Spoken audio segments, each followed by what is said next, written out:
그리고 신부장판사가 사실은 이 영장판사한테 직접적인 영향을 미칠 수 있는 그런 위치에 있어요. 그래서 영장판사들이 어떻게 보면 직속 상관이지. 그렇죠. 가끔 그럼 했었잖아, 영장 전담 판사를. 네, 가끔 그 얘기를 해요. 영장판사들이 언제 그 구속영장 말고 뭐 체포영장도 있고 증거영장, 이번에 우병우 전 수석에 대한 그 압수수색 영장. 이 영장이 나왔을 때 빨리 내달라가 수사상 빨리 내달라고 하면 가끔 이 판사들이 제가 지금 판단할 수 없고 사정이 있으니 내일로 하시죠, 이런 얘기를 하는데 누군가하고 교감하고 있다는 분명한 증거이기도 해요. 이번에 우병우 수석의 그 차량과 핸드폰 압수수색 영장이 있었지 않습니까? 그것도 하루 있다가 나왔어요.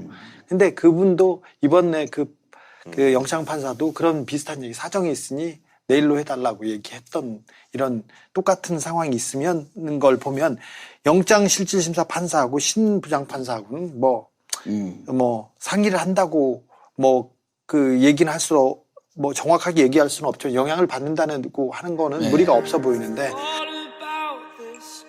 자, 일단 여러분들이 많이 궁금해하실 게 지금 김관진 전 장관이 구속적부심을 통해 석방이 됐고요. 또 같은 혐의를 받고 있던 임관빈 정책실장이었나요? 예. 이 양반도 국방부 정책실장. 왜 똑같은 혐의인데 우리 대장만 풀어주고 나는 안 풀어주냐. 그래서 구속됐다가 역시 구속적부심을 신청해서 여기도 또 풀어놨습니다. 그래서 일각에서는 이명박 수사에 급제동이 걸린 게 아니냐 이렇게 추측하는 사람도 많거든요. 여기에 대해서는 최강욱 변호사가 좀 한마디 해주셔야 될 것 같아요. 걱정을 하시는 견해가 많이 있죠. 근데 길게 봐서는 꼭 이명박 측에 좋은 건 아닌 것 같습니다. 왜냐하면 이분들이 지금 빠져나갈 수 있는 혐의라고 하는 게 별로 없어 보이고요. 그 다음에 이미 지금 재판을 통해서 실형을 다 선고받은 아랫사람들이 있기 때문에, 그리고 사이버 사령부에 직접 관여했던 사람들이 지금 방송까지 출연해가지고 다 적나라한 얘기를 했었잖아요. 그런데 지금 와서 자기들이 지시한 바가 없다. 지금 이번에 적부심 과정에서 이걸 풀어주면서 우리 신광열 부장이 범죄 혐의의 성립과 관하에 다툴 여지가 있다 이런 얘기를 했는데 무리하죠. 진짜 무리한 법리고 사실 할 말이 없으니까 이제 그거라도 갖다 붙인 건데요. 저는 지금까지 한 20년 넘게 법조인으로 생활하면서 이런 식의 이유를 달아가지고 영장실질심사에서 풀어준 건 처음 봤습니다. 구속적부심. 구속적부심에서. 네. 그러니까 지금 통계를 보니까 구속적부심을 풀려난 경우가 한 15% 정도 되는데 그것은 사정 변경. 그러니까 처음에 구속영장 발부할 때랑 사정 변경이 있었을 때인데 지금 이 두 사람은 전혀 그런 게 없음에도 불구하고 풀어놨다. 주로 민사상의 합의. 돈을 이렇게 빌렸다가 갚았어. 아니면 피해를 입혔는데 피해를 이제 보충했어요. 그러니까 사실 사인 간의 채권 채무 관계는 그렇게 사회적으로 큰 영향을 미치는 거나 나쁜 영향이 아니라 이게 돈을 못 받아서 그게 사기가 되는 경우가 많잖아요. 그런 게 풀렸을 때 이 구속적부심이 해당되는데, 사실 구속적부심이 이런 사안에 대해서는 집행된 적이 없고요. 사실은 이 구속영장이 굉장히 영장실질심사 때 타이트하게 봤죠. 그래서 내밀하게 다 쳐다본 부분인데, 그렇죠. 우리 아시다시피 지금 영장 판사들의 세 분이 특별히 적폐청산에 걸림돌이 된다는 비난을 받을 만큼 굉장히 엄격하게 보고 있어요. 특별히 이 부분에 대해서는. 근데 여기에서도 다툼의 여지가 없이 영장이 나왔었는데 이거를 바로 뒤엎는다는 거는 조금 말이 안 되는 것이죠. 그리고 신부장판사가 사실은 이 영장판사한테 직접적인 영향을 미칠 수 있는 그런 위치에 있어요. 그래서 영장판사들이 어떻게 보면 직속 상관이지. 그렇죠. 가끔 그럼 했었잖아, 영장 전담 판사를. 네, 가끔 그 얘기를 해요. 영장판사들이 언제 구속영장 말고 체포영장도 있고 증거영장, 이번에 우병우 전 수석에 대한 그 압수수색 영장. 이 영장이 나왔을 때 빨리 내달라가 수사상 빨리 내달라고 하면 가끔 이 판사들이 제가 지금 판단할 수 없고 사정이 있으니 내일로 하시죠, 이런 얘기를 하는데 누군가하고 교감하고 있다는 분명한 증거이기도 해요. 이번에 우병우 수석의 그 차량과 핸드폰 압수수색 영장이 있었지 않습니까? 그것도 하루 있다가 나왔어요. 근데 그분도 이번에 그 영장 판사도 그런 비슷한 얘기 사정이 있으니 내일로 해달라고 얘기했던 이런 똑같은 상황이 있으면 걸 보면 영장실질심사 판사하고 신부장 판사하고는 뭐 상의를 한다고 그 얘기는 할수록 정확하게 얘기할 수는 없죠. 영향을 받는다고 하는 거는 네. 무리가 없어 보이는데 거기서 냉정하고 굉장히 디테일하게 따졌던 부분이었어요. 그리고 영장이 나왔는데 며칠 만에 그걸 빼준다는 것은 조금 그러니까. 자기가 그러니까 손바닥을 최 변호사님 이게 이제 그래갖고 그 법조 출입 기자들 얘기를 좀 들어봤더니 실질적으로 지금 영장 전담 판사가 3명 아니에요? 예. 3명인데 원칙적으로는 각 판사가 독립적인 그 사법기관 아니에요? 예. 그런데 실질적으로 이 국정농단 영장 그 전담 판사들은 워낙 사안이 중요하기 때문에 협의를 해갖고 낼까 안 낼까 이렇게 되게 되면 이것이 이제 원칙적으로 문제가 있지만 셋이 교감을 한다는 거예요. 그리고 상급자들하고도 협의를 해야지 이게 단독으로 지금 맡겨놓을 정도 사안이 아니다. 그러니까 오모 판사, 권모 판사 계속 우리가 문제 제기를 하잖아요. 그런데 실질적으로 영장 전담 판사는 이 사법부 전체의 이쯤 되면은 무리가 없다라고 하는 정도의 상당히 심도 높게 결정을 해갖고 나온다. 그런데 이것이 한 11일 있다가 조건도 없이 조건 그 사정 변경 없이 이렇게 기각되는 경우 또 그 풀려나는 경우 이런 게 있을 수 없다 이렇게 얘기를 하거든. 우선 첫 번째는요. 예. 여러 매체를 통해서 얘기가 나왔지만 영장 실질 심사를 거쳐서 영장이 발부됐는데 구속적 부심에서 풀어주는 경우가 굉장히 이례적이다. 지금 우리 이 작가께서 15%라고 얘기했지만 전체 사건 중에 영장 실질 심사를 거쳐서 구속된 사람이 적부심을 청구하는 예가 1%도 안 될 겁니다. 1%도 안 되고 그 여러 또 뉴스를 통해서 나왔지만 변호사들이 말려요, 진짜 네. 구속적 부심. 그러니까 왜 그러냐면 근본적인 이유가 영장 전담 부장에 또 영장 전담 판사에 의해서 영장이 발부됐는데 그거 끽해야 한 일주일 열흘 지나서 다시 판단해달라고 올리는 거거든요. 근데 법원이 그걸 받아들여버리게 되면 자기 부정이 돼요. 금방 다 따져서 법원이 존재하는 이유가 검찰이 마구잡이로 구속하는 거를 견제하기 위해서 걸러내기 위해서 있는다고 하거든요. 그렇게 해서 구속을 시켰는데 바로 다른 판사가 이거 구속 잘못됐어 이러면은 이번에도 물맥인 거 아니야? 그러니까 완전 잘못됐다라는 얘기거든요. 그 문제가 하나가 있고 그래서 지금 주 기자 말씀하신 것처럼 제3범죄에서 합의가 됐거나 아니면 친고죄에서 고소가 취하됐거나 이런 정말 결정적인 사안이 아니면 변호사들이 제일 먼저 말리는 게 적부심은 그거 안 되고 시간 지난 다음에 좀 살고 보석 청구를 해야 된다라고 다 얘기합니다. 근데 이런 희한한 일이 생겼고 아니 또 하나 이번에는 김관진이 포기를 했다는 거 아니에요. 이번에 그렇죠. 요구돼 그거야, 갖고 뭐. 아니 그쪽 흘러나오는 얘기가 김관진이 다 끝났는데 뭘 하냐 그러니까 변호사가 설득을 했다는 거예요. 네. 그건 TV조선과 일부 언론의 일부에서? 말인데 제가 듣기로는 김관진이 뒤에서 협박했다는 얘기 들었어요. 그런 얘기도 있고. 자, 어쨌든 이 말씀 끝까지 들어봅시다. 두 번째. 그러니까 이게 지금 과거에 원세훈 재판을 계속 연기하면서 결국 원세훈 맛을 가게 만든 고등법원 판사 있잖아요. 예. 파기환송심 시간 끌었다가 한 2년 몇 개월 끌었던 김시철 부장이라고 거기도 19기 84학번 TK 출신이야. 여기 신광열 19기 84학번 TK 출신이야.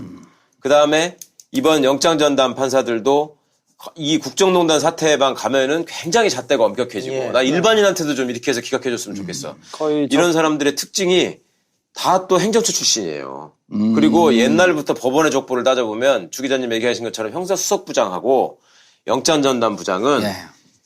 시쳇말로 비민주적인 정권에서는 제일 잘 나가는 판사들이 가는 자리예요. 그거는. 네. 엄선된 지금껏 그랬어요. 판사들. 지금껏. 엄선된 판사들. 그런데 그 사람들끼리 그다음에 영장전담 판사들은 부장이 둘이고 하나는 이제 고등법원 판사급의 단독 판사인데 원래 법원도 나름 그 직급 체계로 아니라고 하지만 직급 체계로 운영되기 때문에 부장 판사들은 독방을 씁니다. 근데 영장전담 판사들은 셋이 한 방을 써요. 그래가지고 서로 간에 상의한다. 이렇게 하면 되느냐라는 문제점이 계속 지적되고 있었거든요. 근데 가까이에 있으니까 거기다가 형사수석부장이라는 이름으로 수석부장이 있는 이유는 예전부터 사람들이 의심했던 게 저 수석부장이라는 자리를 통해서 어떤 의중들이 전달되는 거 아니냐. 이게 수석부장 출신 아닌 신광열이. 지금 현재 수석부장. 형사수석부장이에요. 예.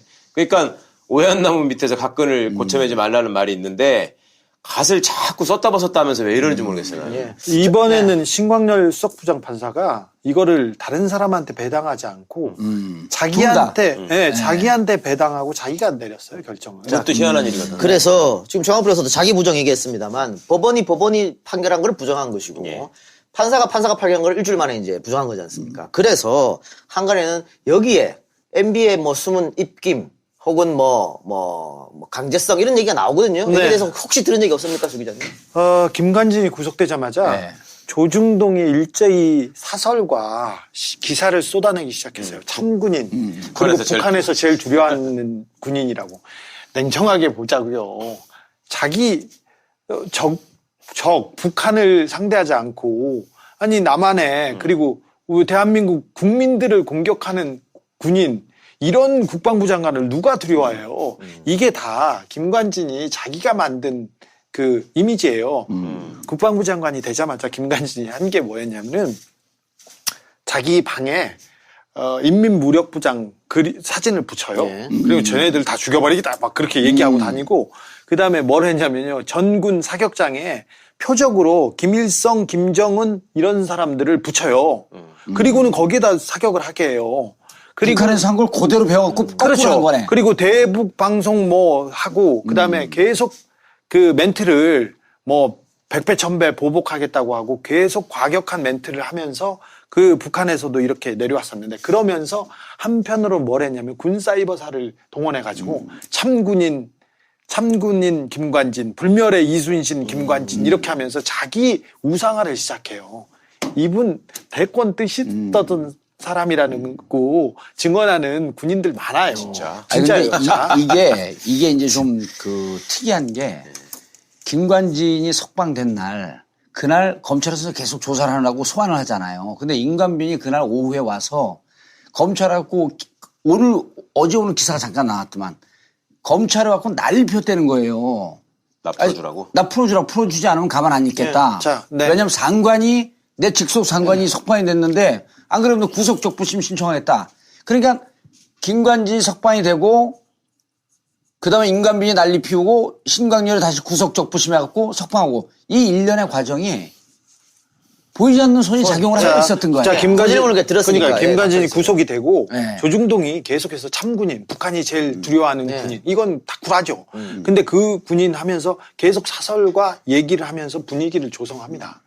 그리고 나서 갑자기 구속적부심을 신청하는데 설마 이게 했는데 약간 그 촉이 오는 사람들도 있었어요. 그때 얘기가 이렇게 그러니까 이명박 진영에서도 쭉 돌아가는데 이 김관진의 구속적부심을 맡은 사람이 강훈 변호사예요. 바르네. 들으시죠? 이명박의 법무비서관 출신. 법무비서관 출신이고요.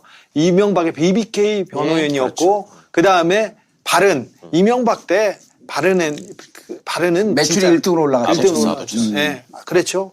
그러니까 변호사계 이명박이었어요. 근데 이 사람들이 이렇게 쭉 움직였던 것이 그때 김관진이 가만 안 있겠다고도 하고 그리고 김관진은 데리고 나와야 된다고 해서 조중동을 비롯한 전면 사격을 하고 그다음에 여기 와서 무리하게 신광열은 이 사람은 진짜 귀족 같은 사람이에요.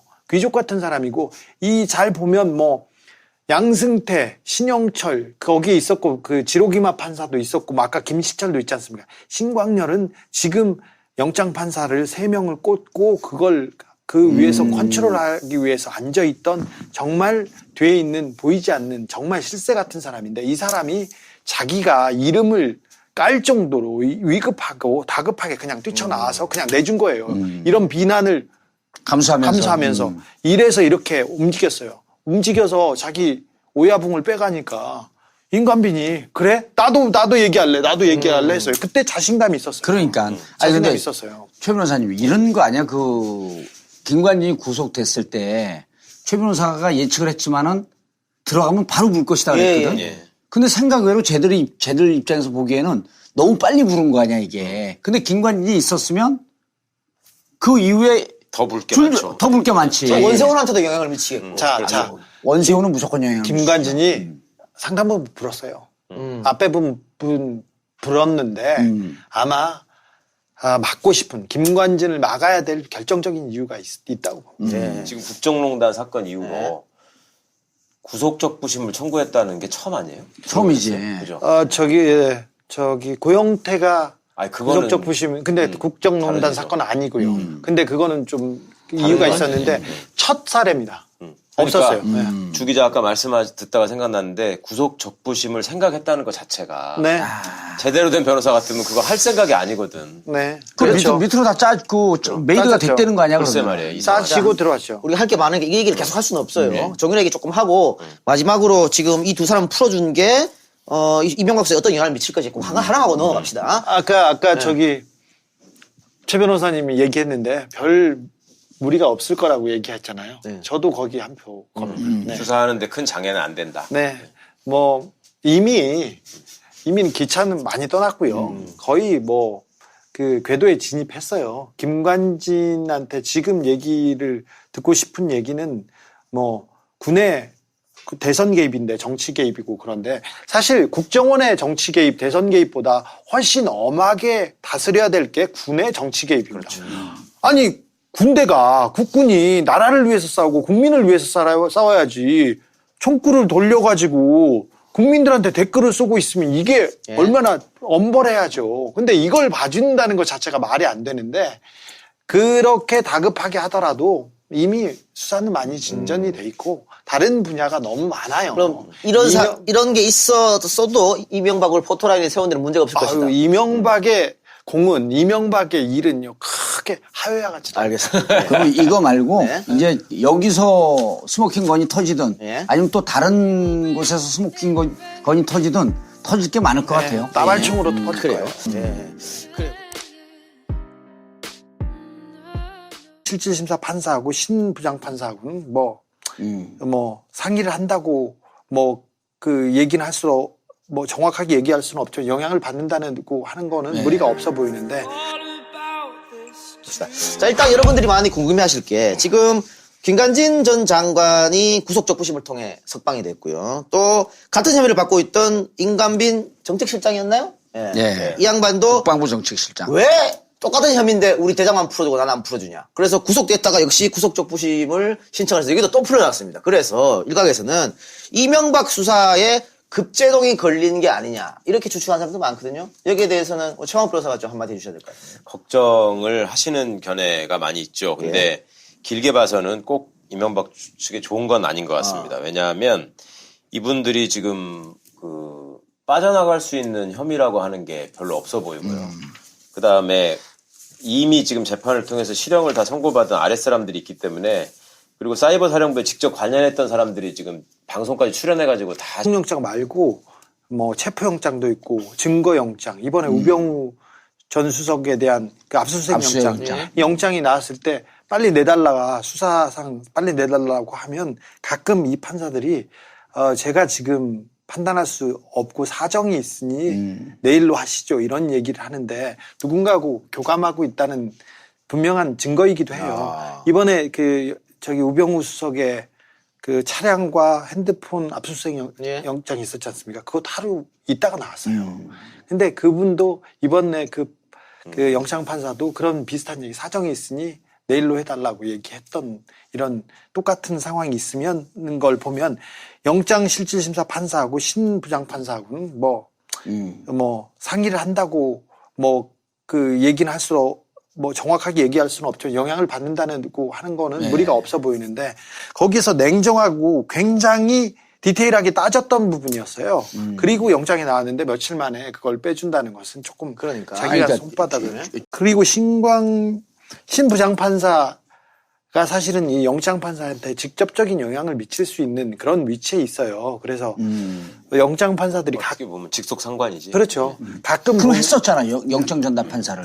가끔 그 얘기를 해요. 영장 판사들이 언제 그 구속영장 말고 뭐 체포영장도 있고 증거영장 이번에 우병우 전 수석에 대한 그 압수수색 영장 이 영장이 나왔을 때 빨리 내달라가 수사상 빨리 내달라고 하면 가끔 이 판사들이 제가 지금 판단할 수 없고 사정이 있으니 내일로 하시죠 이런 얘기를 하는데 누군가하고 교감하고 있다는 분명한 증거이기도 해요. 이번에 저기 우병우 수석의 그 차량과 핸드폰 압수수색 예. 영장이 있었지 않습니까? 그것 하루 있다가 나왔어요. 근데 그분도 이번에 그 영장 판사도 그런 비슷한 얘기 사정이 있으니 내일로 해달라고 얘기했던 이런 똑같은 상황이 있으면 걸 보면 영장 적나라한 얘기를 했었잖아요. 그런데 지금 와서 자기들이 지시한 바가 없다. 지금 이번에 뭐 적부심 과정에서 이걸 풀어주면서 우리 신광열 부장이 뭐 범죄 혐의의 성립과 관하에 다툴 여지가 있다 뭐 이런 얘기를 했는데 무리하죠. 진짜 무리한 법리고 사실은 할 말이 없으니까 이제 그거라도 갖다 붙인 건데요. 저는 지금까지 한 20년 넘게 법조인으로 생활하면서 이런 식의 이유를 달아가지고 영장 실심사에서 풀어준 걸 처음 봤습니다. 구속적 부심. 저 구속적 부심에서. 네.